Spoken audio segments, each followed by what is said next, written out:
महाराष्ट्र सार्वजनिक विश्वस्त व्यवस्था अधिनियम 1950 अंतर्गत कलम 41 क नुसार कोणतीही नोंदणी नसलेली व्यक्ती अथवा संस्था धार्मिक किंवा धर्मादाय हेतूसाठी वर्गणी, देणगी अथवा मालमत्ता गोळा करत असल्यास त्यांनी त्या वसुलीबाबत तात्काळ धर्मादाय आयुक्तांना कळवणे व परवानगी घेणे बंधनकारक असल्याचे सोलापूर विभागाचे धर्मादाय उपायुक्त ईश्वर सूर्यवंशी यांनी प्रसिद्धी पत्रकाद्वारे कळवले आहे।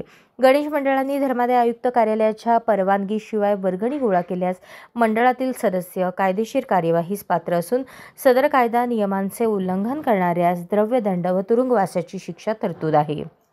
सार्वजनिक गणेशोत्सव मंडळांनी वर्गणी किंवा देणगी गोळा करताना धर्मादाय आयुक्त कार्यालयाची पूर्व परवानगी घेणे कायद्यानुसार बंधनकारक आहे।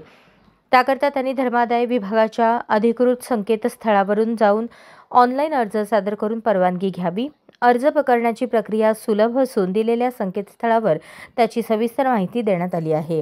परवानगीसाठी आवश्यक कागदपत्रे मंडळातील सदस्यांचे अधिकृत ओळखपत्र, जागेचा संमतीपत्र किंवा स्थानिक स्वराज्य संस्थेचे ना हरकत प्रमाणपत्र, मंडळ स्थापनेचा ठराव, मागील वर्षाच्या खर्चाचा हिशोब आणि 5,000 पेक्षा जास्त जमा खर्च असल्यास लेखापरीक्षक अथवा सनदी लेखापालाचा अहवाल आवश्यक। अशाच नवनवीन अपडेटसाठी जनता राज्य न्यूज चॅनलला सबस्क्राईब करा, लाईक करा आणि शेअर करायला विसरू नका।